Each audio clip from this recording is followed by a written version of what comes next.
ಇವುಗಳಿಗೆ surface gauge ಅಂತ ಹೇಳ್ತಾರೆ. ಇದರ ಎರಡು ಟೈಪ್ ಸರ್ಫೇಸ್ ಗೇಜ್ ಬರ್ತಾವು. ಈ surface gauge is one of the most common marking tool used for scribing lines parallel to the datum line. So datum ಲೈನ್ಗೆ ಲೈನ್ಗಳನ್ನ ಎಳೆಯಲಿಕ್ಕೆ ಇದು ಡಾಟಮ್ ಸರ್ಫೇಸ್ ಇರಬಹುದು. ಈ ಸರ್ಫೇಸ್ಗೆ ಪ್ಯಾರಲಲ್ ಆಗಿ ಲೈನ್ ಅನ್ನು ಎಳೆಯಲಿಕ್ಕೆ ನಾವು ಈ ಒಂದು ಸರ್ಫೇಸ್ ಗೇಜ್ ಅನ್ನ ಯೂಸ್ ಮಾಡ್ತೇವೆ. ಮತ್ತೆ ನೋಡಿ ಅದಕ್ಕೆ ಯೂಸ್ ಮಾಡ್ತೇವೆ ಅಂದ್ರೆ setting jobs on machine parallel to a datum surface. So datum ಸರ್ಫೇಸ್ಗೆ ಪ್ಯಾರಲಲ್ ಆಗಿ ಈ ಮಷಿನ್ ಟೇಬಲ್ ಮೇಲೆ ಜಾಬ್ ಅನ್ನ ಡಾಟಮ್ ಸರ್ಫೇಸ್ ಯಾವ್ದಾಗತ್ತೆ, ಇಲ್ಲಿ ಮಷಿನ್ ಟೇಬಲ್ ಆಗುತ್ತೆ. ಈ ಟೇಬಲಿನ ಸರ್ಫೇಸ್ಗೆ ಪ್ಯಾರಲಲ್ ಆಗಿ ಜಾಬಿನ ಸರ್ಫೇಸ್ ಅನ್ನ ಸೆಟ್ ಮಾಡಲಿಕ್ಕೆ ನಾವು ಈ ಸ್ಕ್ರೈಬಿಂಗ್ ಬ್ಲಾಕ್ ಅಥವಾ ಸರ್ಫೇಸ್ ಗೇಜ್ ಅನ್ನ ಯೂಸ್ ಮಾಡ್ತೀವಿ.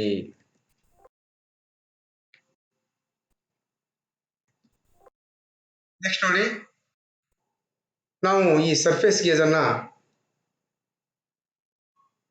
Checking the height and parallelism of the jobs, setting jobs concentric to the machine. So ಇಲ್ಲಿ ಜಾಬಿನ ಹೈಟ್ ಅನ್ನ ಚೆಕ್ ಮಾಡಲಿಕ್ಕೆ ಮತ್ತು ಇಲ್ಲಿ ನೋಡಿ ಲೇತ್ ಮಷಿನ್ ನಲ್ಲಿ ಯೂಸ್ ಮಾಡ್ತಕ್ಕಂಥದ್ದು ಕೆಳಗಡೆ ಚಿತ್ರದಲ್ಲಿ ಲೇತ್ ಮಷಿನ್ ನಲ್ಲಿ ಸ್ಪಿಂಡಲ್ ಆಕ್ಸಿಸ್ಗೆ ಈ ಒಂದು ಜಾಬಿನ ಡಯಾಮೀಟರ್ ಅಂದ್ರೆ ಈ ಡಯಾಮೀಟರ್ ಆಕ್ಸಿಸ್ ಏನ್ ಬರುತ್ತಲ್ಲ, ಈ ಆಕ್ಸಿಸ್ ಮತ್ತು ಸ್ಪಿಂಡಲ್ ಆಕ್ಸಿಸ್ ಕಾನ್ಸೆಂಟ್ರಿಕ್ ಆಗಿರೋ ರೀತಿಯಲ್ಲಿ ಸೆಟ್ ಮಾಡ್ಲಿಕ್ಕೂ ಕೂಡ ನಾವು ಈ ಒಂದು ಸ್ಕ್ರೈಬಿಂಗ್ ಬ್ಲಾಕ್ ಅನ್ನ ಯೂಸ್ ಮಾಡ್ತೀವಿ.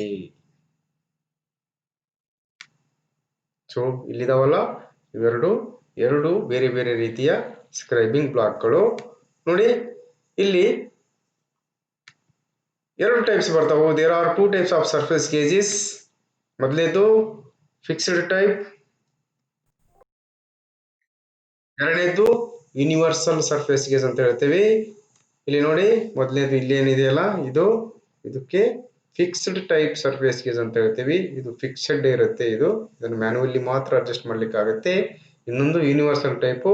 ಸೊ ಯೂನಿವರ್ಸಲ್ ಟೈಪ್ ಅನ್ನ ನಾವು ಫೈನ್ ಅಡ್ಜಸ್ಟ್ಮೆಂಟ್ ಕೂಡ ಇಲ್ಲಿ ಮಾಡಬಹುದು. ನಾವು ಈ ಒಂದು ಸ್ಪಿಂಡಲ್ ಅನ್ನ ಸ್ಕ್ರೈಬರ್ ಅನ್ನ ಫೈನ್ ಅಡ್ಜಸ್ಟ್ಮೆಂಟ್ ಕೂಡ ಮಾಡಬಹುದು ಇದರಲ್ಲಿ. ನೋಡಿ ಈ ಫಿಕ್ಸ್ಡ್ ಟೈಪ್ ಇದು ಯಾವ ರೀತಿ ಇರುತ್ತೆ ಅಂದ್ರೆ, this surface gauges consist of A heavy flat base and spindle. ಇಲ್ಲಿ ಈ ಬೇಸ್ ಏನಿದೆಯಲ್ಲ ಹೆವಿ ಆಗಿರುತ್ತೆ, ಮತ್ತೆ ಒಂದು ಸ್ಪಿಂಡಲ್ ಇರುತ್ತೆ, ಅದಕ್ಕೊಂದು ಸ್ಕ್ರೈಬರ್ ಬರುತ್ತೆ. Fixed with upright to which a scriber is attached with snug and a clamp. ಇಲ್ಲಿ ಸ್ನಗ್ ಬರುತ್ತೆ, ಸ್ನಗ್ ಇದು ಕ್ಲ್ಯಾಂಪು, ಇದು ಸ್ನಗ್ ಅಂತ ಹೇಳ್ತೀವಿ. ಈ ಕ್ಲ್ಯಾಂಪು ಮತ್ತು ಸ್ನಗ್ಗೆ ಒಂದು ಸ್ಕ್ರೈಬರ್ ಫಿಕ್ಸ್ ಆಗಿರುತ್ತೆ. ಸೊ ಇದು fixed type surface gauge. Fixed type surface ಗೇಜಿನ ಪಾರ್ಟ್ಗಳು ನೋಡಿ, ಇದು ಬೇಸು, ಸ್ಪಿಂಡಲ್ಲು, ಇದಕ್ಕೆ ಸ್ನಗ್ ಅಂತ ಹೇಳ್ತಾರೆ, ಇದಕ್ಕೆ ಸ್ಕ್ರೈಬರ್ ಅಂತ ಹೇಳ್ತಾರೆ. ಈ ನಟ್ಟನ್ನ ಟೈಟು ಮತ್ತು ಲೂಸ್ ಮಾಡೋ ಮುಖಾಂತರ ಈ ಸ್ಕ್ರೈಬರ್ ಅನ್ನ ನಾವು ಹಿಂದೆ ಮುಂದೆ ಎಷ್ಟು ಲೆಂತ್ ಬೇಕು ಆ ಲೆಂತ್ಗೆ ತಗೋಬಹುದು, ಅಡ್ಜಸ್ಟ್ ಮಾಡಬಹುದು. ನೆಕ್ಸ್ಟ್ ಬರ್ತಕ್ಕಂಥದ್ದು ಯೂನಿವರ್ಸಲ್ ಸರ್ಫೇಸ್ ಗೇಜ್ ಅಂತ ಹೇಳ್ತೇವೆ.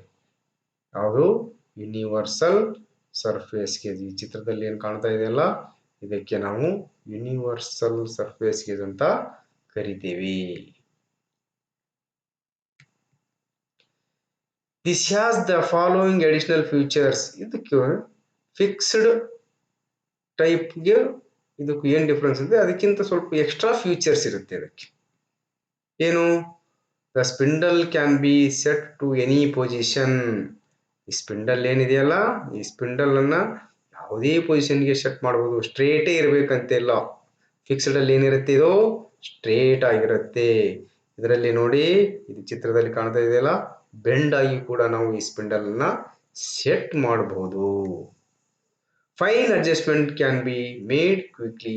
ಸಣ್ಣ ಸಣ್ಣ ಅಡ್ಜಸ್ಟ್ಮೆಂಟ್ ಅನ್ನ ಇದರಲ್ಲಿ ಬಹಳ ಕ್ವಿಕ್ ಆಗಿ ಮಾಡುವಂತ ವ್ಯವಸ್ಥೆ ಇದೆ. Can also be used on cylindrical surfaces. Cylindrical ಸರ್ಫೇಸ್ಗಳ ಮೇಲೆ ಕೂಡ ಇದನ್ನ ಯೂಸ್ ಮಾಡಬಹುದು. ಏಕೆಂದ್ರೆ ಇಲ್ಲಿ ನೋಡಿ ಕೆಳಗಡೆ ವಿ ಗ್ರೂವ್ ಇರುತ್ತೆ. ಈ ವಿ ಗ್ರೂವ್ ಇರೋದ್ರಿಂದ ವಿ ಗ್ರೂವ್ ಇರುತ್ತೆ. ಆ ವಿ ಗ್ರೂವ್ ಇರೋದ್ರಿಂದ ನಾವೇನ್ ಮಾಡ್ಬೋದು, ಇದನ್ನ ಒಂದು ರೌಂಡ್ ಜಾಬ್ ಮೇಲೂ ಕೂಡ ಇಡಬಹುದು, ಪ್ಲೇಸ್ ಮಾಡಬಹುದು. ಯಾಕಂದ್ರೆ ಆ ವಿ ಗ್ರೂವ್ ಏನಿದೆಲ್ಲ ಆ ರೌಂಡ್ ಜಾಬ್ ಅಲ್ಲಿ ಹೋಗಿ ಕೂತ್ಕೊಳ್ಳುತ್ತೆ. ಆದ್ದರಿಂದ ಇದನ್ನ ನಾವು ಫ್ಲಾಟ್ ಸರ್ಫೇಸ್ ಅಷ್ಟೇ ಅಲ್ಲ, ರೌಂಡ್ ಜಾಬ್ಗಳ ಮೇಲೆ ಕೂಡ ಇದನ್ನ ಯೂಸ್ ಮಾಡಬಹುದು.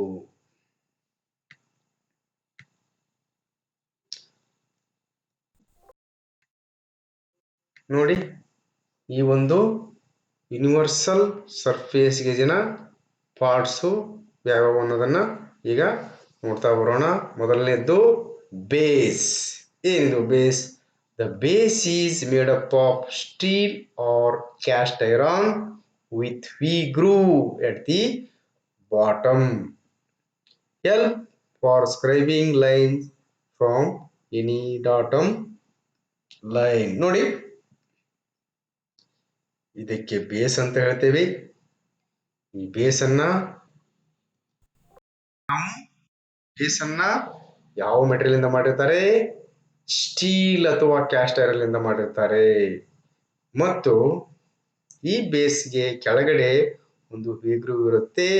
ಈ ವಿ ಗ್ರೂವ್ ಇರೋದ್ರಿಂದ ನಾವು ಈ ಒಂದು ಯೂನಿವರ್ಸಲ್ ಸರ್ಫೇಸ್ ಗೇಜನ್ನ ರೌಂಡ್ ಶೇಪ್ ಇರ್ತಕ್ಕಂಥ ಜಾಬ್ಗಳ ಮೇಲೆ ಕೂಡ ಬಾಟಮ್ ಸರ್ಫೇಸ್ಗಳ ಮೇಲೆ ಕೂಡ ಯೂಸ್ ಮಾಡಬಹುದು. ನೆಕ್ಸ್ಟ್ ನೋಡಿ, ಎರಡನೇ part rocker arm. The rocker arm is attached to the base along with a spring and fine adjustment screw. ನೋಡಿ, it helps for fine adjustment. ಇಲ್ಲಿ ನೋಡಿ, ಈ ಒಂದು ಪಾರ್ಟ್ ಏನಿದೆಯಲ್ಲ ಇದಕ್ಕೆ ನಾವು ರ್ಯಾಕರ್ ಆರ್ಮ್ ಅಂತ ಹೇಳ್ತೇವೆ. ಸೊ ಇದು ಬೇಸ್ಗೆ ಅಟ್ಯಾಚ್ ಆಗಿರುತ್ತೆ. ಇದರಲ್ಲಿ ಒಂದು ಸ್ಪ್ರಿಂಗು ಇರುತ್ತೆ ಮತ್ತು ಅಡ್ಜಸ್ಟಿಂಗ್ ಸ್ಕ್ರೂ ಇರುತ್ತೆ. ಇಲ್ಲಿ ಕೆಳಗಡೆ ಒಂದು ಸ್ಪ್ರಿಂಗ್ ಇರುತ್ತೆ. ಈ ಸ್ಕ್ರೂ ಅನ್ನ ಟೈಟ್ ಲೂಸ್ ಮಾಡುವ ಮುಖಾಂತರವಾಗಿ ನಾವು ಈ ಒಂದು ಸ್ಪಿಂಡಲ್ ಅನ್ನ ಆಂಗಲ್ ಅನ್ನ ಚೇಂಜ್ ಮಾಡಬಹುದು. ಇದು ಸ್ಟ್ರೇಟ್ ಆಗಿರ್ಬೋದು, ಅಥವಾ ಈ ಕಡೆ ಬೆಂಡ್ ಮಾಡಬಹುದು, ಅಥವಾ ಈ ಕಡೆ ಬೇಕಾದ್ರೂ ನಾವು ಬೆಂಡ್ ಮಾಡಬಹುದು. ಆ ರೀತಿಯಾಗಿ ನಾವು ಈ ಒಂದು ಸ್ಕ್ರೈಬರಿನ ಪಾಯಿಂಟಿನ ಪೊಸಿಷನ್ ಅನ್ನ ಚೇಂಜ್ ಮಾಡಬಹುದು, ಫೈನ್ ಅಡ್ಜಸ್ಟ್ಮೆಂಟ್ ಮಾಡಬಹುದು. ಎಷ್ಟು ಬೇಕೋ ಅಷ್ಟು ಡಿಗ್ರಿಯಲ್ಲಿ, ಎಷ್ಟು ಬೇಕೋ ಅಷ್ಟು MM ಅಲ್ಲಿ ನಾವು ಇದನ್ನ ಚೇಂಜ್ ಮಾಡಬಹುದು, ಸೆಟ್ ಮಾಡಬಹುದು. ನೆಕ್ಸ್ಟ್ ನೋಡಿ, ಸ್ಪಿಂಡಲ್. ಏನಿದು? The spindle is attached to the rocker arm purpose of fine adjustment. ಇಲ್ಲೇನಿದೆ, ಈ ರಾಕರ್ ಆರ್ಮ್ಗೆ ಸ್ಪಿಂಡಲ್ಲು ಮೌಂಟ್ ಆಗಿರುತ್ತೆ ಮತ್ತು ಇದ್ರ ಮೇಲ್ಗಡೆನೆ ಏನಾಗಿರುತ್ತೆ, ಸ್ನಗ್ಗು, ಕ್ಲಾಂಪಿಂಗ್ ನಟ್ಟು, ಸ್ಕ್ರೈಬರು ಮೌಂಟ್ ಆಗಿದೆ. ಇದು ಫೈನ್ ಅಡ್ಜಸ್ಟ್ಮೆಂಟ್ಗೆ ಇಲ್ಲಿ ಇದ್ರ ಮುಖಾಂತರ ನಾವೇನ್ ಮಾಡ್ತೀವಿ, ರಾಕರ್ ಆರ್ಮ್ ಅನ್ನ ಆಪರೇಟ್ ಮಾಡೋ ಮುಖಾಂತರ ನಾವು ಸ್ಪಿಂಡಲ್ ಅನ್ನ ಫೈನ್ ಅಡ್ಜಸ್ಟ್ಮೆಂಟ್ ಮಾಡಬಹುದು. ನಂತರ ಬರ್ತಕ್ಕಂಥದ್ದು ಸ್ಕ್ರೈಬರ್.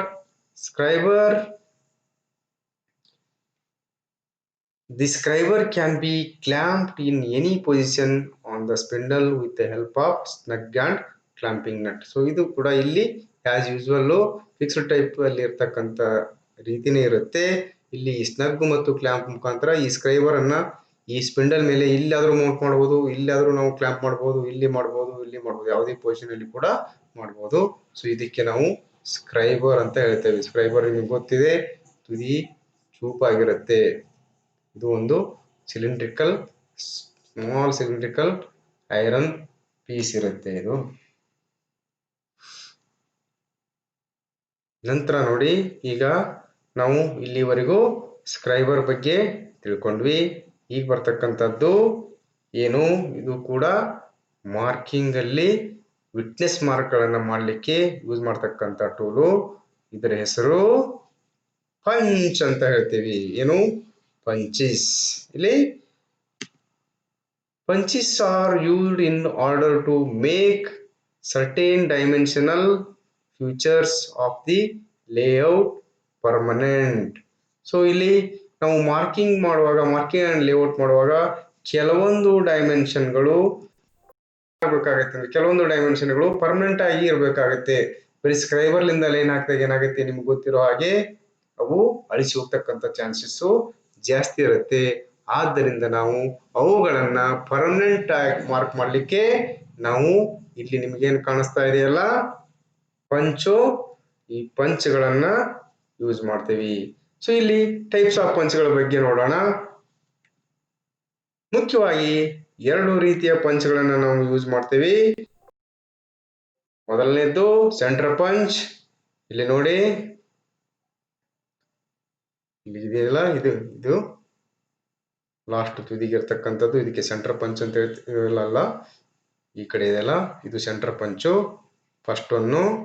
ನೆಕ್ಸ್ಟ್ ಇರ್ತಕ್ಕಂಥದ್ದು ಪ್ರಿಕ್ ಪಂಚ್. ಇದು ಸಣ್ಣದೇನಿದೆಯಲ್ಲ ಇದಕ್ಕೆ ನಾವು ಪ್ರಿಕ್ ಪಂಚ್ ಅಂತ ಕರಿತೀವಿ. ನೋಡಿ ಇಲ್ಲಿ ಮೊದಲನೆಯ ಒಂದು punch centre punch. The centre punch is an angle of the point is 90 degrees. ನೋಡಿ ಈ ಸೆಂಟರ್ ಪಂಚಿನ ಪಾಯಿಂಟ್ ಆಂಗಲ್, ಇದಕ್ಕೆ ಪಾಯಿಂಟ್ ಆಂಗಲ್ ಅಂತ ಹೇಳ್ತೀವಿ. ಇಲ್ಲಿಂದ ಇಲ್ಲಿ ಪಾಯಿಂಟ್, ಇಲ್ಲಿಂದ ಇಲ್ಲಿ, ಇವೆರಡರ ಮಧ್ಯೆ ಇರತಕ್ಕಂಥ ಆಂಗಲ್ ಎಷ್ಟಿರುತ್ತೆ? 90 ಡಿಗ್ರಿ ಇರುತ್ತೆ. ಸೊ ಈ ಆಂಗಲ್ಲು 90 ಡಿಗ್ರಿ ಇರುತ್ತೆ. ಯಾವ್ದ್ರದ್ದು? ಸೆಂಟರ್ ಪಂಚಿನ ಆಂಗಲ್ಲು ಎಷ್ಟಿರುತ್ತೆ? 90 ಡಿಗ್ರಿ ಇರುತ್ತೆ. ಇದು ಸೆಂಟರ್ ಪಂಚ್. ಇದು the punch mark made by this is wide and not very deep. So ಇದರಿಂದ ಮಾಡಿರ್ತಕ್ಕಂಥ ಪಂಚಿನ ಮಾರ್ಕು ಅಗಲ ಇರುತ್ತೆ, ಆದರೆ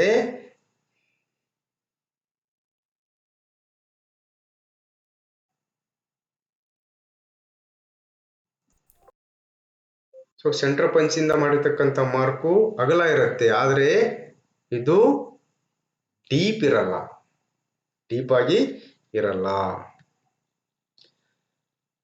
this punch is used for locating holes. Hole ಸೆಂಟರ್ಗಳನ್ನ ಮಾರ್ಕ್ ಮಾಡಲಿಕ್ಕೆ ಎಸ್ಪೆಷಲಿ ಈ ಸೆಂಟರ್ ಪಂಚ್ ಅನ್ನ ನಾವು ಯೂಸ್ ಮಾಡ್ತೀವಿ.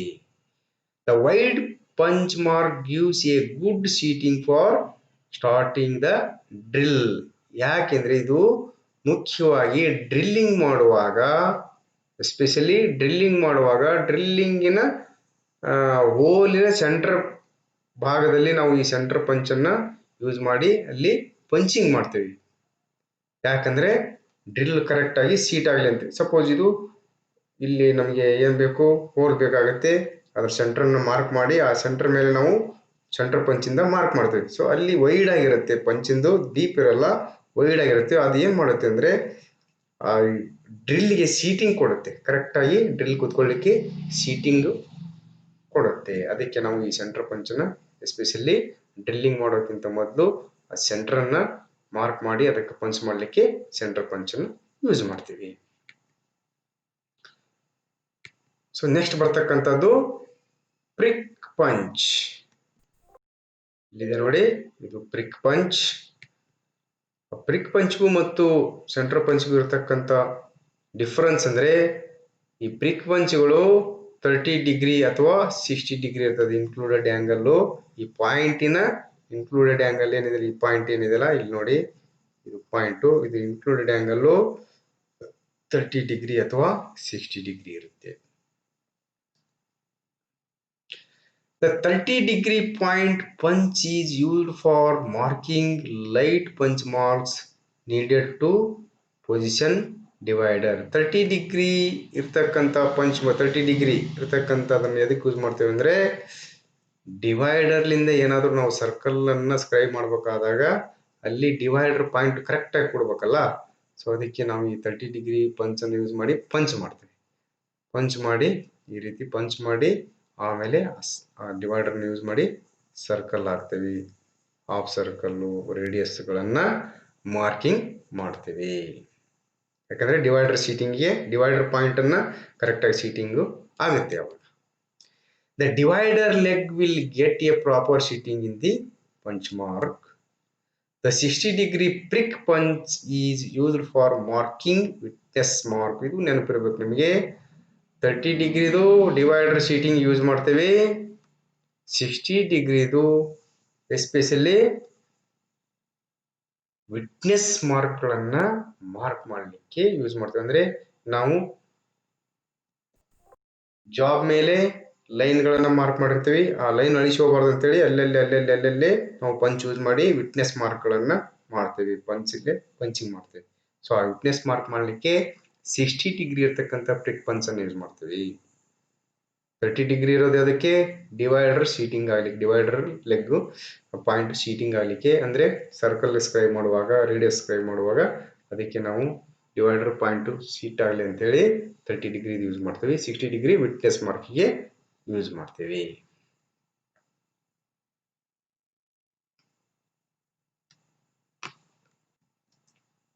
ಇಲ್ಲಿವರೆಗೂ ನಾವು ಈ ಒಂದು ಮಾರ್ಕಿಂಗ್ಗೆ ಯೂಸ್ ಮಾಡ್ತಕ್ಕಂಥ ಟೂಲ್ಗಳ ಬಗ್ಗೆ ತಿಳ್ಕೊಂಡ್ವಿ. ಈಗ ನಾವು ಲೆಂತ್ ಮೆಜರ್ಮೆಂಟ್ ಬಗ್ಗೆ ತಿಳ್ಕೊಳ್ಳೋಣ. ಲೆಂತ್ ಮೆಜರ್ಮೆಂಟ್ ಅಂದ್ರೆ ನಿಮಗೆ ಗೊತ್ತಿದೆ, ಇದರಲ್ಲಿ ಬೇರೆ ಬೇರೆ ಇಂಚಲ್ಲಿ ಮೆಜರ್ಮೆಂಟ್ ಮಾಡ್ತೀವಿ, ಸೆಂಟಿಮೀಟರ್ ಅಲ್ಲಿ ಮಾಡ್ತೀವಿ, MM ಅಲ್ಲಿ ಮಾಡ್ತೀವಿ. ಇವೆಲ್ಲವುಗಳ ಮಧ್ಯೆ ಏನ್ ರಿಲೇಷನ್ ಇದೆ ಅಂತಕ್ಕಂಥದ್ದನ್ನ ತಿಳ್ಕೊಳ್ಳೋಣ ಈ ಮುಂದಿನ ಭಾಗದಲ್ಲಿ.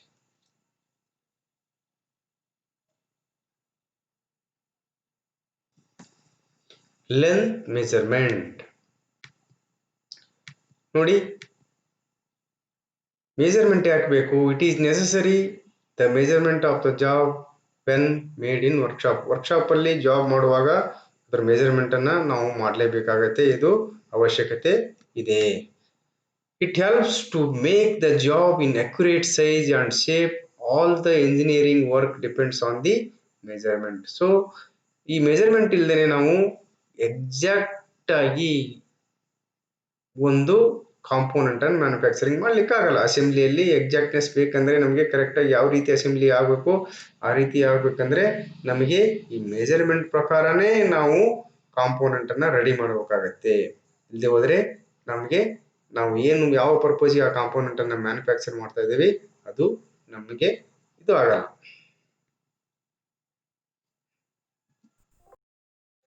ಬೇಸ್ ಯೂನಿಟ್, ಈ ಮೆಜರ್ಮೆಂಟ್ ಅಲ್ಲಿ ಬೇಸ್ ಯೂನಿಟ್ ಅಂತ ಬರುತ್ತೆ. ಆ ಬೇಸ್ ಯೂನಿಟ್ ಅಂದ್ರೆ ಏನ್ ನೋಡಿ, the base unit of length as per the system international is metre. So IS system ಪ್ರಕಾರ, ISO ಸಿಸ್ಟಮ್ ಪ್ರಕಾರ ನಾವು ಲೆಂತ್ ಮೆಜರ್ಮೆಂಟ್ಗೆ ಬೇಸ್ ಯೂನಿಟ್ ಅನ್ನ ಮೀಟರ್ ನಲ್ಲಿ ಅಳಿತೀವಿ. 1 ಮೀಟರ್ ಅಂದ್ರೆ 1000 mm ಅಂತ ನಿಮ್ಗೆಲ್ಲ ಗೊತ್ತು. ಹಾಗೆ ಒಂದು ಗ್ಲಾನ್ಸ್ ಆಗಿ ನೋಡ್ಕೊಂಡು ಹೋಗೋಣ. ಎಲ್ಲ ನೀವು ಮೊದಲೇ ಸ್ಟಡಿ ಮಾಡಿದ್ದಾರೆ, ಇದ್ರ ಬಗ್ಗೆ ಎಲ್ಲ ಗೊತ್ತು ನಿಮ್ಗೆ. 1 ಸೆಂಟಿಮೀಟರ್ ಅಂದ್ರೆ 10 mm. 1 ಮಿಲಿಮೀಟರ್ ಅಂದ್ರೆ 1000 ಮೈಕ್ರೋಮೀಟರ್ ಅಥವಾ ಮೈಕ್ರಾನ್ಸ್ ಅಂತ ಹೇಳ್ತೇವೆ. ಆಮೇಲೆ 1 ಮೈಕ್ರಾನ್ ಅಂದ್ರೆ 0.001 mm. ಸೊ ಈ ಕನ್ವರ್ಷನ್ಸ್ ನಿಮಗೆ ಗೊತ್ತಿರಬೇಕಾಗತ್ತೆ. Measurement in engineering practice. Engineering practice ಅಲ್ಲಿ ಮೆಜರ್ಮೆಂಟ್ ಯಾವ ರೀತಿ ಮಾಡ್ತೀವಿ? Usually in engineering practice the preferred unit of length measurement is millimetre. ನಾವು ಇಂಜಿನಿಯರಿಂಗ್ ಪ್ರಾಕ್ಟೀಸ್ ಅಲ್ಲಿ ಅಂದ್ರೆ ಫ್ಯಾಕ್ಟರಿಗಳಲ್ಲಿ ಯಾವಾಗಲೂ ಎಲ್ಲ ಕಾಂಪೋನೆಂಟ್ ಗಳನ್ನ ಮಿಲಿಮೀಟರ್ಗಳಲ್ಲಿ ಅಳಿತೇವೆ. ಸೆಂಟಿಮೀಟರ್ ಆಗಲಿ ಮೀಟರ್ಗಳಲ್ಲಿ, ಫೂಟ್ಗಳಲ್ಲಿ ಅಳಿಯೋದಿಲ್ಲ, ಮಿಲಿಮೀಟರ್ಗಳಲ್ಲೇ ನಾವು ಅಳಿತೇವೆ. ಮಿಲಿಮೀಟರ್ ಮತ್ತೆ ಅದರ ಸಬ್ ಡಿವಿಷನ್ಸ್ 0.1, 0.2, 0.3 mm ಈ ತರ ಮಿಲಿಮೀಟರ್ಗಳಲ್ಲೇ ಅಳಿತೇವೆ ಹೊರತು ಸೆಂಟಿಮೀಟರ್ ಆಗಲಿ, ಮೀಟರ್ಗಳಲ್ಲಾಗಲಿ, ಫೂಟ್ಗಳಲ್ಲಾಗಲಿ ಅಳಿಯೋದು ಬಹಳ ರೇರು. ಇದು ನೋಡ್ರಿ, ಒಂದು ಸ್ಕೇಲು ಮ್ಯಾಗ್ನಿಫೈ ಮಾಡಿ ತೋರಿಸಿದ್ದಾರೆ 1 mm ಎಷ್ಟಿರುತ್ತೆ ಅಂತ. ಅಲ್ಲಿ ನೋಡಿ 1 mm ಎರಡು ಡಿವಿಷನ್ಗಳ ಮಧ್ಯೆ ಇರತಕ್ಕಂಥ ಡಿಸ್ಟೆನ್ಸ್ 1 mm ಅಂತ ಹೇಳ್ತೇವೆ ನಾವು. ಸೊ ಇಲ್ಲಿ ನೋಡಿ, ಒಂದು ಕಾರ್ ಇದೆ. ಲೆಂತ್ ಅನ್ನ, ಹೈಟು ಮತ್ತು ಲೆಂತ್ ಅನ್ನ MM ಅಲ್ಲಿ ಕೊಟ್ಟಿದ್ದಾರೆ.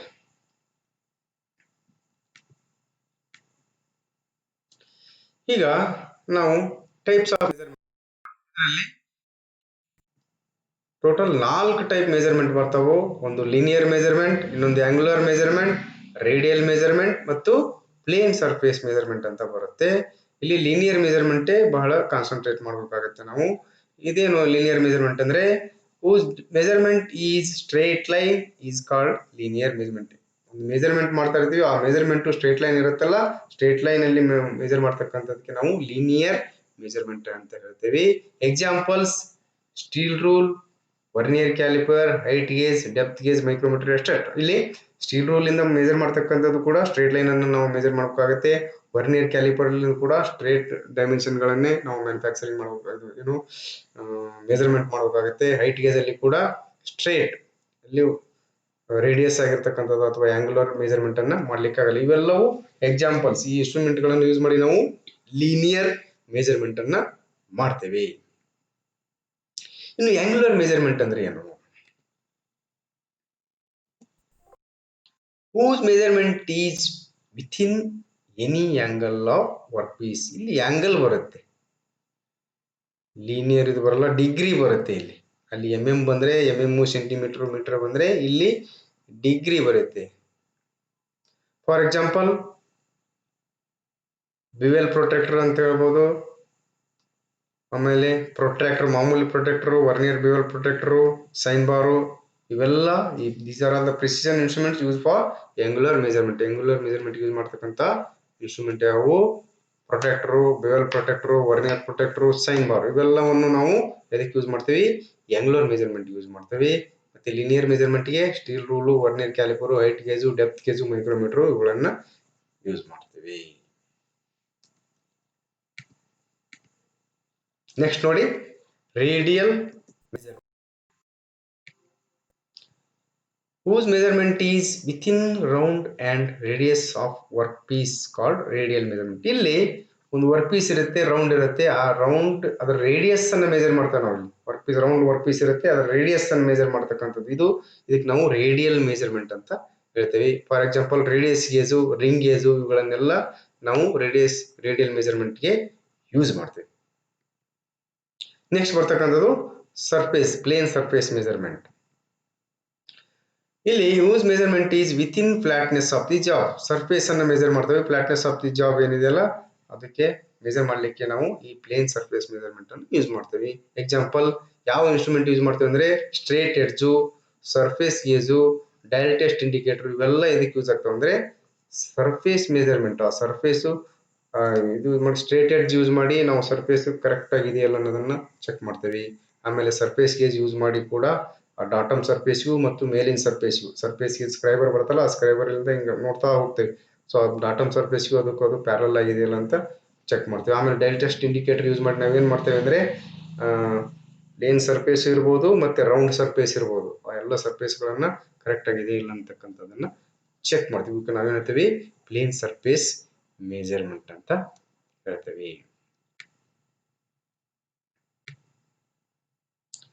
ಇಲ್ಲಿ ಮೆಜರ್ಮೆಂಟ್ ಸಿಸ್ಟಮ್ಗಳಲ್ಲಿ ಎಷ್ಟು ಟೈಪ್ ಅನ್ನೋದನ್ನು ನೋಡೋಣ. ಬ್ರಿಟಿಷ್ ಸಿಸ್ಟಮ್ ಅಂತ ಬರುತ್ತೆ, ಇನ್ನೊಂದು ಮೆಟ್ರಿಕ್ ಸಿಸ್ಟಮ್ ಅಂತ ಬರುತ್ತೆ. ಇಲ್ಲಿ ಬ್ರಿಟಿಷ್ ಸಿಸ್ಟಮ್ ಅಲ್ಲಿ it is also called FES system. ನಿಮಗೆಲ್ಲ ಗೊತ್ತಿದೆ FES ಸಿಸ್ಟಮ್ ಅಂದ್ರೆ ಏನು? Means foot pound second. ಇಲ್ಲಿ ಲೆಂತ್ ಅನ್ನ ಫೂಟ್ ಅಲ್ಲಿ ಮೆಜರ್ ಮಾಡ್ತೇವೆ, ವೇಟ್ ಅನ್ನ ಪೌಂಡ್ ಅಲ್ಲಿ ಮತ್ತು ಟೈಮ್ ಅನ್ನ ಸೆಕೆಂಡ್ ಅಲ್ಲಿ ಮೆಜರ್ ಮಾಡ್ತೇವೆ. ಆಮೇಲೆ the base unit British system is imperial yard. ಇಲ್ಲಿ ಬ್ರಿಟಿಷ್ ಸಿಸ್ಟಮ್ ಅಲ್ಲಿ ಲೆಂತ್ ಮೆಜರ್ಮೆಂಟ್ ಗೆ ಯಾರ್ಡ್ ಅನ್ನ ನಾವು ಬೇಸ್ ಯೂನಿಟ್ ಆಗಿ ಕನ್ಸಿಡರ್ ಮಾಡ್ತೇವೆ. However in the last few years switched over to SI unit. ಇಲ್ಲಿ ಇದನ್ನ ನಾವು ಬ್ರಿಟಿಷ್ ಸಿಸ್ಟಮ್ ಅನ್ನ ಈಗ ಇಲ್ಲಿ ಯೂಸ್ ಮಾಡಲ್ಲ, ಎಲ್ಲಾ ಕಡೆನೂ SI ಯೂನಿಟ್ ಅನ್ನೇ ಯೂಸ್ ಮಾಡ್ತಾರೆ. ಒಂದ್ ಯಾರ್ಡ್ ಅಂದ್ರೆ 3 ಫೀಟ್ ಒಂದ್ ಯಾರ್ಡ್ ಅಂತ ಹೇಳ್ತೀವಿ. 1 ಫೀಟ್ ಅಂದ್ರೆ 12 ಇಂಚು, ನಿಮ್ಗೆಲ್ಲ ಗೊತ್ತಿದೆ. ಆಮೇಲೆ 1 ಮೈಲ್ಗೆ 1760 ಯಾರ್ಡ್ ಇರುತ್ತೆ. ನೆಕ್ಸ್ಟ್ ಸಿಸ್ಟಮ್ ಬಂದ್ಬಿಟ್ಟು ಮೆಟ್ರಿಕ್ ಸಿಸ್ಟಮ್. ಇಲ್ಲಿ it is conventional at present in most countries. ಎಲ್ಲಾ ಕಂಟ್ರಿಗಳಲ್ಲಿ ಕಾಮನ್ ಆಗಿ ಯೂಸ್ ಮಾಡ್ತಕ್ಕಂಥದ್ದು ಈಗ ಸದ್ಯ. ಆಮೇಲೆ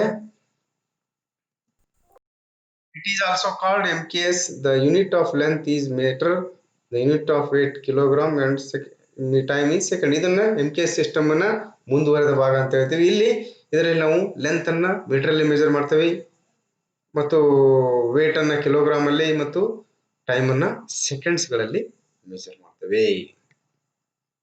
ಇಲ್ಲಿ ನಿಮ್ಗೆ ಗೊತ್ತಿದ್ದ ಹಾಗೆ 1 ಮೀಟರ್ ಅಂದ್ರೆ 3 ಸೆಂಟಿಮೀಟರ್, 1 ಸೆಂಟಿಮೀಟರ್ ಅಂದ್ರೆ 10 ಮಿಲಿಮೀಟರ್ ಮತ್ತು 100 ಸೆಂಟಿಮೀಟರ್ ಅಂದ್ರೆ 1000 ಮಿಲಿಮೀಟರ್. ಈಗ ನಾವು ಈ ಬ್ರಿಟಿಷ್ ಸಿಸ್ಟಮ್ ಮತ್ತು ಮೆಟ್ರಿಕ್ ಸಿಸ್ಟಮ್ ಬಗ್ಗೆ ಮಧ್ಯೆ ಕನ್ವರ್ಷನ್ ಯಾವ ರೀತಿ ಇರುತ್ತೆ, ಬ್ರಿಟಿಷ್ ಸಿಸ್ಟಮ್ ಫೂಟ್ ಅನ್ನ ನಾವು ಅಲ್ಲಿ ಸೆಂಟಿಮೀಟರ್ ಅಲ್ಲಿ ಯಾವ ರೀತಿ ಕನ್ವರ್ಟ್ ಮಾಡಬೇಕು, ಎಷ್ಟೆಷ್ಟು ಡೈಮೆನ್ಷನ್ ಬರುತ್ತೆ ಅನ್ನೋದನ್ನ ನೋಡೋಣ.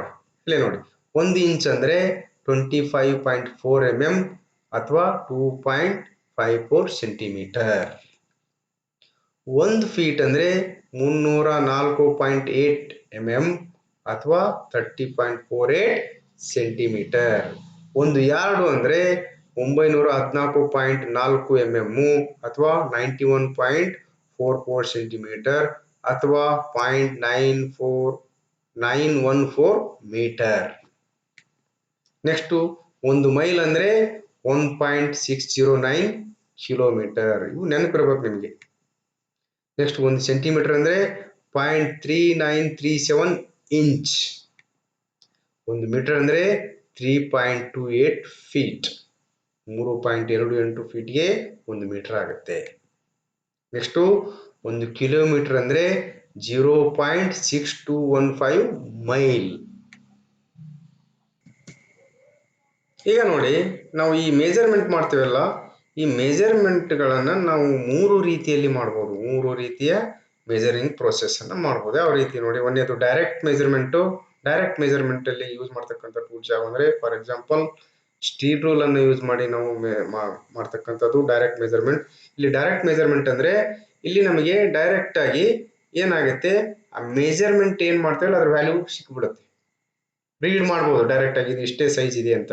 ಆ ಒಂದು ಇನ್ಸ್ಟ್ರೂಮೆಂಟ್ ಅನ್ನು ಯೂಸ್ ಮಾಡಿ ನಾವು ಮೆಜರ್ಮೆಂಟ್ ಮಾಡಿದಾಗ ಕರೆಕ್ಟ್ ಆಗಿ ನಮಗೆ ಡೈಮೆನ್ಷನ್ ಎಷ್ಟಿದೆ ಅನ್ನೋದನ್ನು ನಾವು ರೀಡ್ ಮಾಡಬಹುದು. ಅದಕ್ಕೆ ನಾವು ಡೈರೆಕ್ಟ್ ಮೆಜರ್ಮೆಂಟ್ ಅಂತ ಹೇಳ್ತೀವಿ. ಈ vernier caliper, height gauge, depth gauge, micrometer etcetera ಇವೆಲ್ಲವನ್ನು ಯೂಸ್ ಮಾಡಿ ಏನ್ ಮೆಜರ್ ಮಾಡ್ತಾವ್ರಿ ಇವಕ್ಕೆ ಡೈರೆಕ್ಟ್ ಮೆಜರ್ಮೆಂಟ್ ಅಂತ ಕರಿತೀವಿ. ಇನ್ನೊಂದು ಇಂಡೈರೆಕ್ಟ್ ಮೆಜರ್ಮೆಂಟ್. ಇಲ್ಲಿ ನೋಡಿ ಯಾವ ಯೂಸ್ ಮಾಡ್ತೀವಿ ಇಂಡೈರೆಕ್ಟ್ ಮೆಜರ್ಮೆಂಟ್ ಮಾಡ್ಲಿಕ್ಕೆ ಯೂಸ್ ಮಾಡ್ತಕ್ಕಂಥ ಇನ್ಸ್ಟ್ರೂಮೆಂಟ್ಗಳಂದ್ರೆ outside caliper, inside caliper, telescopic gauge ಇತರೆ. ಇಲ್ಲಿ ನೋಡಿ ಫಾರ್ ಎಕ್ಸಾಂಪಲ್ ಔಟ್ಸೈಡ್ ಕ್ಯಾಲಿಪರ್ ಇರ್ಬೋದು. ಆ ಔಟ್ಸೈಡ್ ಕ್ಯಾಲಿಪರ್ ಏನ್ ಮಾಡ್ತೇವೆ ನಾವು, ಒಂದು ಡಯಾಮೀಟರ್ ನ ಚೆಕ್ ಮಾಡ್ಲಿಕ್ಕೆ ಸಪೋಸ್ ಈ ರೀತಿ ಡಯಾಮೀಟರ್ ಅಂತ ತಿಳ್ಕೊಳ್ಳಿ, ವರ್ಕ್ ಪೀಸ್ ನಮಗೆ ಚೆಕ್ ಮಾಡಕ್ಕೆ ಔಟ್ಸೈಡ್ ಕ್ಯಾಲಿಪರ್ ಚೆಕ್ ಮಾಡಿ ಈ ತರ ಚೆಕ್ ಮಾಡ್ತೇವೆ. ಇದು ನೋಡಿದಾಗ ನಾವು ಇಲ್ಲಿ ಗೊತ್ತಿರಲ್ಲ ಇದು ಎಷ್ಟು ಇದು ಮಧ್ಯ ಡಿಸ್ಟೆನ್ಸ್ ಎಷ್ಟಿದೆ ಅಂತ ನಮಗೆ ಈ ಒಂದು ಕ್ಯಾಲಿಪರ್ ಮುಖಾಂತರ ಗೊತ್ತಾಗಲ್ಲ. ಆದ್ರೆ ಅಲ್ಲಿ ಮಧ್ಯ ನಾವು ಏನ್ ಮಾಡ್ಬೇಕು, ಅದನ್ನ ಸ್ಟೀಲ್ ರೂಲ್ ಇಟ್ಟು ನೋಡಿದಾಗ ನಮಗೆ ಆಮೇಲೆ ಅದ್ರ ಮೆಜರ್ಮೆಂಟ್ ಗೊತ್ತಾಗುತ್ತೆ. ಸೊ ಈ ರೀತಿ ಮಾಡ್ತಕ್ಕಂಥ ಒಂದು ವಿಧಾನಕ್ಕೆ ಇಂಡೈರೆಕ್ಟ್ ಮೆಜರ್ಮೆಂಟ್ ಅಂತ ಹೇಳ್ತೇವೆ. ಡೈರೆಕ್ಟ್ ಮೆಜರ್ಮೆಂಟ್ ಅಲ್ಲ, ಇಂಡೈರೆಕ್ಟ್ ಮೆಜರ್ಮೆಂಟ್. ಮೊದಲು ಸೈಜ್ ತಗೊಳ್ತೇವೆ, ಆಮೇಲೆ ಅದನ್ನ ಟ್ರಾನ್ಸ್ಫರ್ ಮಾಡ್ತೇವೆ ಬೇರೆ ಒಂದು ಡೈರೆಕ್ಟ್ ಮೆಜರಿಂಗ್ ಇನ್ಸ್ಟ್ರೂಮೆಂಟ್ ಗೆ ಟ್ರಾನ್ಸ್ಫರ್ ಮಾಡಿ ಎಕ್ಸಾಕ್ಟ್ ಸೈಜ್ ಎಷ್ಟಿದೆ ಅನ್ನೋದನ್ನ ತಿಳ್ಕೊಳ್ತಕ್ಕಂಥ ಒಂದು ಮೆಥಡ್ ಗೆ ಇಂಡೈರೆಕ್ಟ್ ಮೆಜರ್ಮೆಂಟ್ ಅಂತ ಹೇಳ್ತೇವೆ. ನೆಕ್ಸ್ಟ್ ಬರ್ತಕ್ಕಂಥದ್ದು ಕಂಪ್ಯಾರೇಟಿವ್ ಮೆಜರ್ಮೆಂಟ್. ಇಲ್ಲಿ ಕಂಪೇರ್ ಮಾಡ್ತೇವೆ. ಒಂದು ಸೆಟ್ ಸ್ಟ್ಯಾಂಡರ್ಡ್ ಇರುತ್ತೆ, ಸೆಟ್ ಸ್ಟ್ಯಾಂಡರ್ಡ್ ಪೀಸ್ ಇರುತ್ತೆ. ಆ ಸ್ಟ್ಯಾಂಡರ್ಡ್ ಪೀಸ್ ಪ್ರಕಾರ ಈಗ ಮ್ಯಾನುಫ್ಯಾಕ್ಚರ್ ಆಗಿರ್ತಕ್ಕಂಥದ್ದು ಇದೆಯೋ ಇಲ್ಲ ಅನ್ನೋದನ್ನ ಕಂಪೇರ್ ಮಾಡ್ತಕ್ಕಂಥದ್ದು. ಇಲ್ಲಿ in this process we compare any job with master job. ಒಂದು ಮಾಸ್ಟರ್ ಜಾಬ್ ಅಂದ್ರೆ ಸೆಟ್ ಆಲ್ರೆಡಿ ಫಿಕ್ಸ್ಡ್ ಡೈಮೆನ್ಷನ್ ಇರುತ್ತೆ, ಅದ್ರ ಮಾಸ್ಟರ್ ಪೀಸ್ ಅಂತ ಹೇಳ್ತೇವೆ. ಸೊ ಅದ್ರ ಪ್ರಕಾರನ ಇದು ಕೂಡ ಹೈಟು ಆಗಲಿ ಅದರ ಲೆಂತ್ ಆಗಲಿ ಇದೆಯೋ ಇಲ್ಲ ಅನ್ನತಕ್ಕಂಥ ಚೆಕ್ ಮಾಡ್ಲಿಕ್ಕೆ ಕಂಪ್ಯಾರೇಟಿವ್ ಮೆಜರ್ಮೆಂಟ್ ಅಂತ ಹೇಳ್ತೇವೆ. 3 ರೀತಿಯ ಈ ಮೆಜರಿಂಗ್ ಪ್ರೊಸೆಸ್ಗಳು ಆದಮೇಲೆ ಈಗ ನಾವು ಇಂಜಿನಿಯರಿಂಗ್ ಸ್ಟೀಲ್ ರೂಲ್ ಬಗ್ಗೆ ಸ್ಟಡಿ ಮಾಡೋಣ. ಸ್ಟೀಲ್ ರೂಲ್ ಯಾವ ರೀತಿ ಇರುತ್ತೆ, ಅದರ ಮೇಲೆ ಏನು ಗ್ರಾಜುಯೇಷನ್ ಇರುತ್ತೆ, ಇವೆಲ್ಲವನ್ನ ಡೀಟೇಲ್ ಆಗಿ ಸ್ಟಡಿ ಮಾಡೋಣ.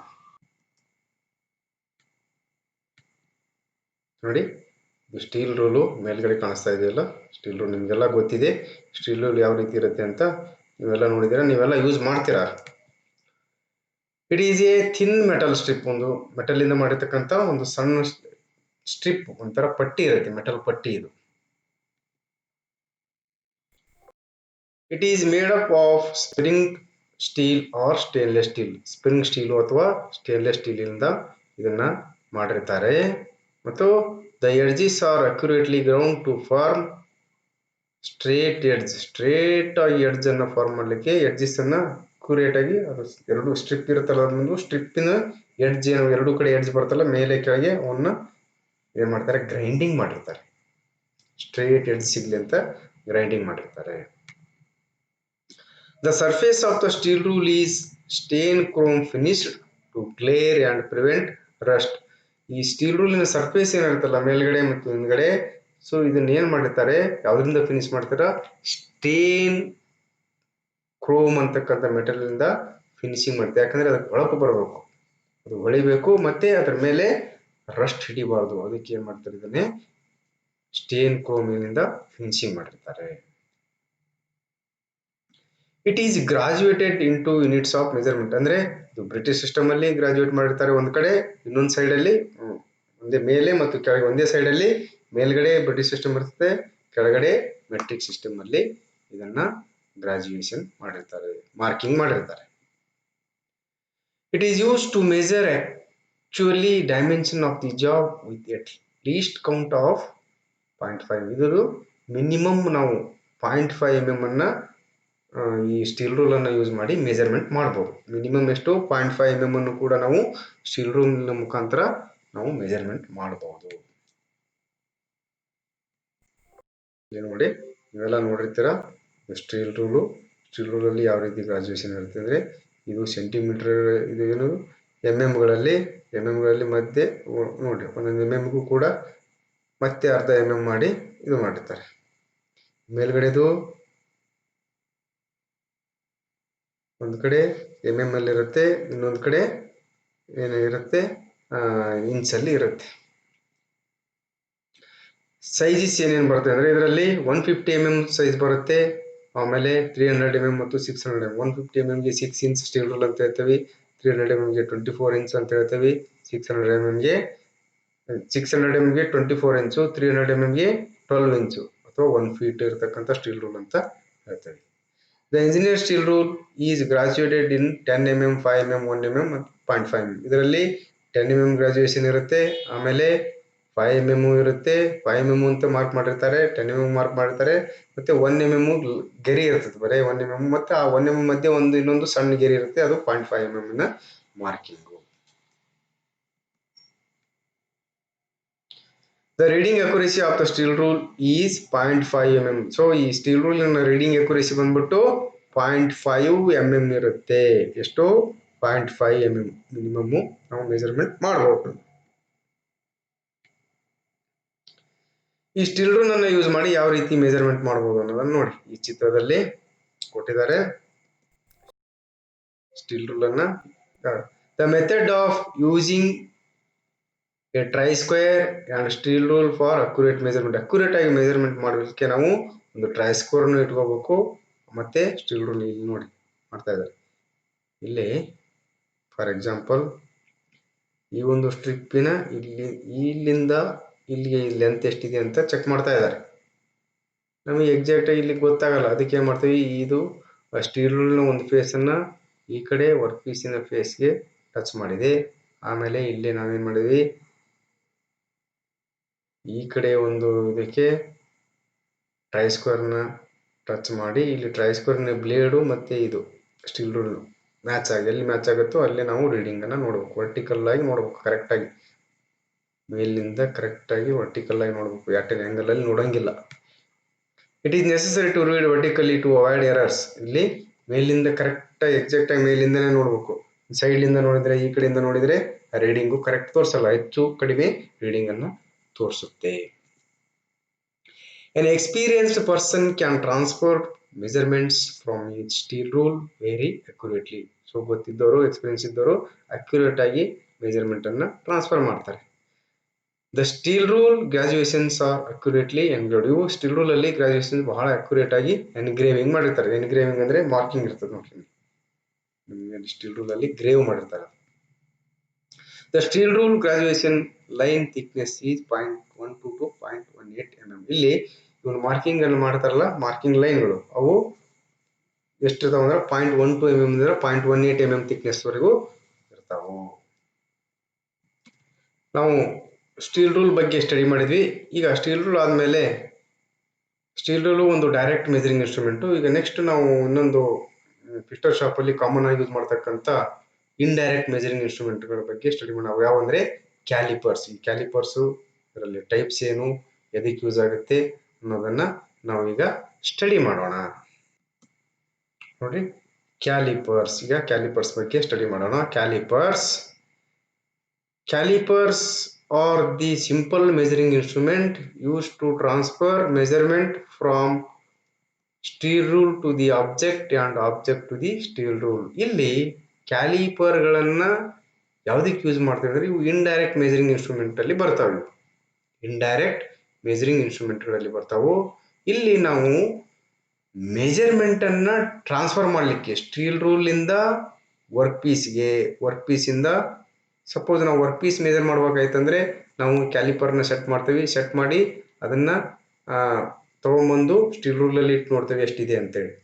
ಸಪೋಸ್ ನಾವು ವರ್ಕ್ ಪೀಸ್ ಮೇಲೆ ಮಾರ್ಕಿಂಗ್ ಮಾಡ್ಬೇಕಾಯ್ತು ಇಷ್ಟು ಲೆಂತ್ಗೆ ಅಂತ, ಅವಾಗ ನಾವೇನು ಮಾಡ್ತೀವಿ, ಸ್ಟೀಲ್ ರೂಲಲ್ಲಿ ಕ್ಯಾಲಿಪರ್ನ ಮೊದಲು ಸೆಟ್ ಮಾಡ್ತೀವಿ, ಆಮೇಲೆ ಅದನ್ನು ತೊಗೊಂಬಂದು ವರ್ಕ್ ಪೀಸ್ ಮೇಲೆ ಟ್ರಾನ್ಸ್ಫರ್ ಮಾಡ್ತೀವಿ. ಈ ಟ್ರಾನ್ಸ್ಫರಿಂಗ್ ಆಕ್ಟಿವಿಟಿಗೆ ವಿ ಯೂಸ್ ದಿ ಕ್ಯಾಲಿಪರ್ಸ್. ಇಲ್ಲಿ ಕ್ಯಾಲಿಪರ್ಸ್ ಅಲ್ಲಿ ಡಿಫ್ರೆಂಟ್ ಟೈಪ್ಸ್ ಇದಾವೆ. ಇಲ್ಲಿ ಎರಡು ರೀತಿಯ ವಿಭಾಗ ಮಾಡ್ತೀವಿ ಟೈಪ್ಸ್ಗಳಲ್ಲಿ. ಒಂದೇದು depending on the type of joint. ಅವು ಜಾಯಿಂಟ್ ಯಾವ ರೀತಿ ಇರುತ್ತಲ್ಲ ಆ ಜಾಯಿಂಟ್ ಮೇಲೆ ಫರ್ಮ್ ಜಾಯಿಂಟ್ ಕ್ಯಾಲಿಪರ್ ಅಂತ ಒಂದು ಬರುತ್ತೆ, ಇನ್ನೊಂದು ಸ್ಪ್ರಿಂಗ್ ಜಾಯಿಂಟ್ ಕ್ಯಾಲಿಪರ್ ಅಂತ ಬರುತ್ತೆ. ನೋಡ್ರಿ ಇಲ್ಲಿ ನೋಡ್ರಿ ಕ್ಯಾಲಿಪರ್ಗಳು. ಇಲ್ಲಿ ಇದು ಫರ್ಮ್ ಜಾಯಿಂಟ್ ಕ್ಯಾಲಿಪರು, ಇದು ಸ್ಪ್ರಿಂಗ್ ಜಾಯಿಂಟ್ ಕ್ಯಾಲಿಪರು. ಇನ್ನೊಂದು ಯಾವ ರೀತಿ ಬರುತ್ತೆ ಅಂದ್ರೆ ಇನ್ನೊಂದು type according to the shape of the ಲೆಗ್ಗಿನ ಶೇಪ್ ಏನಿದೆಲ್ಲ ಅದರ ಪ್ರಕಾರವಾಗಿ ಇಲ್ಲಿ 4 ರೀತಿ ಬರ್ತಾವು. ಒಂದು ಔಟ್ಸೈಡ್ ಕ್ಯಾಲಿಪರ್, ಇನ್ನೊಂದು ಇನ್ಸೈಡ್ ಕ್ಯಾಲಿಪರ್, ಮೂರನೇದು ಡಿವೈಡರ್, ನಾಲ್ಕನೇದು ಜೆನ್ನಿ ಕ್ಯಾಲಿಪರ್. ಸೊ ಇಲ್ಲಿ ಈ 4 ಕ್ಯಾಲಿಪರ್ಗಳಲ್ಲಿ ನಾವು ಕೆಳಗಿನ ಎರಡನ್ನ ಆಲ್ರೆಡಿ ಸ್ಟಡಿ ಮಾಡಿದ್ದೇವೆ. ಸೊ ಈಗ ಉಳಿದಿರೋವು ಔಟ್ಸೈಡ್ ಕ್ಯಾಲಿಪರು ಮತ್ತು ಇನ್ಸೈಡ್ ಕ್ಯಾಲಿಪರು, ಇವುಗಳ ಬಗ್ಗೆ ನಾವು ಸ್ಟಡಿ ಮಾಡೋಣ. ಸೊ ನೋಡಿ ಈ ಚಿತ್ರದಲ್ಲಿ ಇರ್ತಕ್ಕಂಥದ್ದು ಇದು ಔಟ್ಸೈಡ್ ಕ್ಯಾಲಿಪರ್ ಅಂತ ಹೇಳ್ತೀವಿ. ಇದು ಸ್ಪ್ರಿಂಗ್ ಟೈಪು, ಇದು firm joint type. Spring type ಅಂತ ನಿಮ್ಗೆ ತೋರಿಸಿದ್ದೀನಿ. ಆ ಡಿವೈಡರ್ ಹೇಳುವಾಗ ನಿಮಗೆ ಇದ್ರ ಬಗ್ಗೆ ಎಕ್ಸ್ಪ್ಲೇನ್ ಮಾಡಿ, ಸ್ಪ್ರಿಂಗ್ ಟೈಪ್ ಯಾವ ರೀತಿ ಇರುತ್ತೆ ಮತ್ತು ಫರ್ಮ್ ಟೈಪ್ ಯಾವ ರೀತಿ ಅಂತ ಎಕ್ಸ್ಪ್ಲೇನ್ ಮಾಡಿದ್ದೀನಿ. ಸೊ ಇಲ್ಲಿ ಈ ಕಡೆ ಇದೆಲ್ಲ ಈ ಚಿತ್ರದಲ್ಲಿ ಇರ್ತಕ್ಕಂಥದ್ದು ಇದು ಇನ್ಸೈಡ್ ಕ್ಯಾಲಿಪರು, ಇದು ಫರ್ಮ್ ಜಾಯಿಂಟ್ ಟೈಪು, ಈ ಕಡೆ ಇರ್ತದಲ್ಲ ಇದು spring type.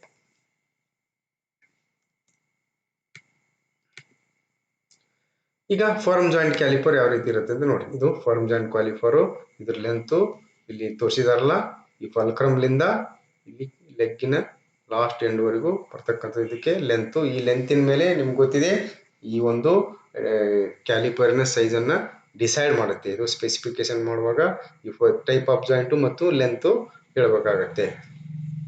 Both legs are pivoted at one end. ಇಲ್ಲಿ ಒನ್ ಎಂಡ್ ಅಲ್ಲಿ ಎರಡು ಲೆಗ್ ಗಳನ್ನ ಪೈವೋಟ್ ಮಾಡಿರ್ತಾರೆ. While taking measurement legs are open ರಫ್ಲಿ to the required size. So measurement ಮಾಡುವಾಗ ಏನ್ ಮಾಡ್ತೇವೆ ನಾವು ಇಲ್ಲಿ ಮೆಜರ್ಮೆಂಟ್ ಮಾಡುವಾಗ ಎರಡು ಲೆಗ್ ಗಳನ್ನ ಸುಮ್ಮನೆ ಒಂದೇ ಅಂದಾಜು ಇದಕ್ಕೆ ಓಪನ್ ಮಾಡಿ ಆಮೇಲೆ ಮೆಜರ್ಮೆಂಟ್ ಅನ್ನ ತಗೊಳ್ತೇವೆ. ಇದು ಒಂದು ರಾಡ್ ಇದೆ ಅಂತ ತಿಳ್ಕೊಡ್ರಿ, ಈ ತರ ಓಪನ್ ಮಾಡ್ತೇವೆ, ಓಪನ್ ಮಾಡಿ ಅಂದಾಜು ಇದು ಓಪನ್ ಮಾಡಿ ಮೆಜರ್ಮೆಂಟ್ ಅನ್ನ ತಗೊಳ್ತೇವೆ. ಸೊ ಅದಾದ ನಂತರ then fine adjustment done by tapping caliper on wooden surface. Suppose ಇದೇನಾದ್ರು ಗ್ಯಾಪ್ ಇತ್ತಂದ್ರೆ ಕ್ಯಾಲಿಪರ್ನ ಒಂದು ಲೆಗ್ ಅನ್ನ ಉಡ್ಡಿಲ್ಲೇ ಅಥವಾ ಕೈಲೇ ಸ್ವಲ್ಪ ಇದು ಮಾಡಿ ನಾವು ಅಡ್ಜಸ್ಟ್ ಮಾಡ್ತೀವಿ. ನೆಕ್ಸ್ಟ್ ಬರ್ತಕ್ಕಂಥದ್ದು ಸ್ಪ್ರಿಂಗ್ ಜಾಯಿಂಟ್ ಕ್ಯಾಲಿಪರ್. ನೋಡಿ ಇದರಲ್ಲಿ ಫರ್ಮ್ ಜಾಯಿಂಟ್ ಬದಲಿ ಇಲ್ಲಿ ಸ್ಪ್ರಿಂಗ್ ಅನ್ನು ಯೂಸ್ ಮಾಡ್ತೀವಿ. ಸ್ಪ್ರಿಂಗು ಮತ್ತೆ ಒಂದು ಬಾಲ್ ಬರುತ್ತೆ, ಫಲ್ಕ್ರಮ್ ಅಂತ ಹೇಳ್ತೀವಿ.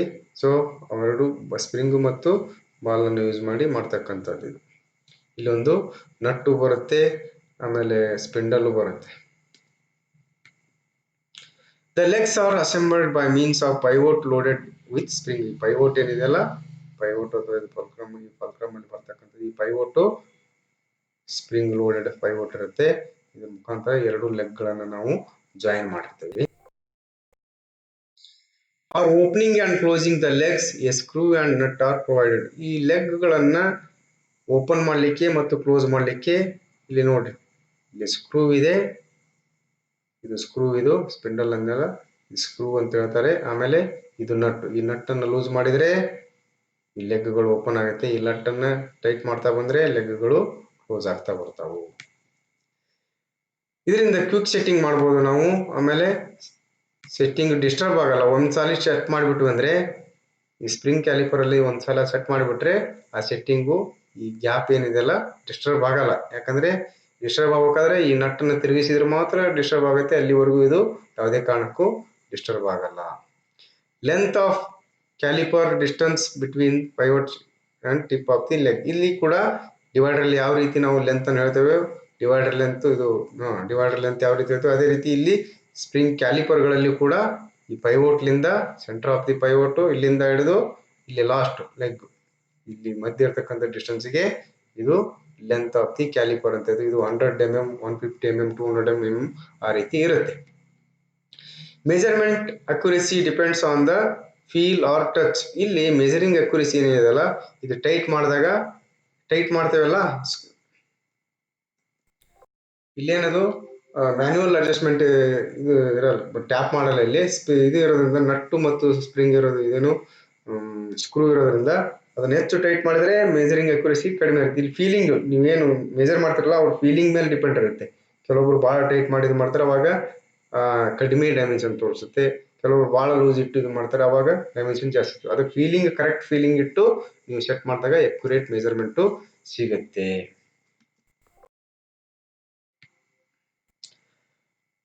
Also used for checking ಪ್ಯಾರಲಿಸಮ್ of external and internal surfaces. Internal ಮತ್ತು ಎಕ್ಸ್ಟರ್ನಲ್ ಸರ್ಫೇಸ್ಗಳ ಪ್ಯಾರಲಿಸಮ್ ಅನ್ನು ಕೂಡ ಚೆಕ್ ಮಾಡಲಿಕ್ಕೆ ಈ ಕ್ಯಾಲಿಪರ್ಗಳನ್ನು ನಾವು ಯೂಸ್ ಮಾಡ್ತೇವೆ. ಇಲ್ಲಿ ಔಟ್ಸೈಡ್ ಕ್ಯಾಲಿಪರ್ ಬಗ್ಗೆ ನೋಡೋಣ.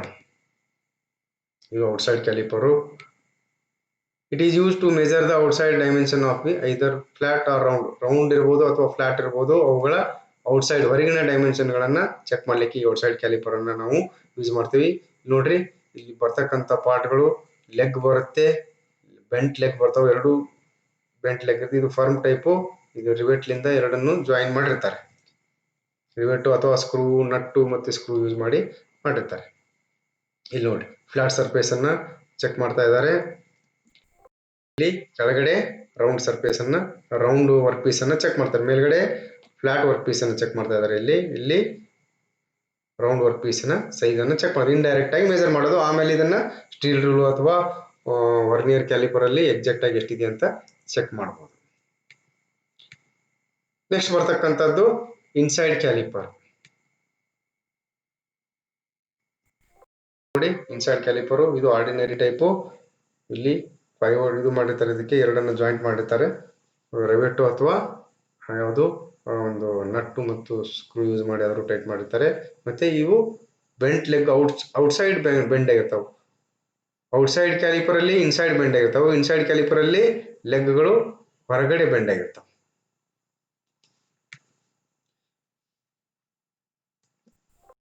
The calipers used for internal measurement are known as inside caliper. ಇವು ಇಂಟರ್ನಲ್ ಮೆಜರ್ಮೆಂಟ್ ಗೆ ಯೂಸ್ ಮಾಡ್ತೀವಿ. ಇಲ್ಲಿ ನೋಡ್ರಿ ಈ ಒಂದು ಚಿತ್ರದಲ್ಲಿ ಯೂಸ್ ಮಾಡ್ತಾ ಇದ್ದಾರೆ.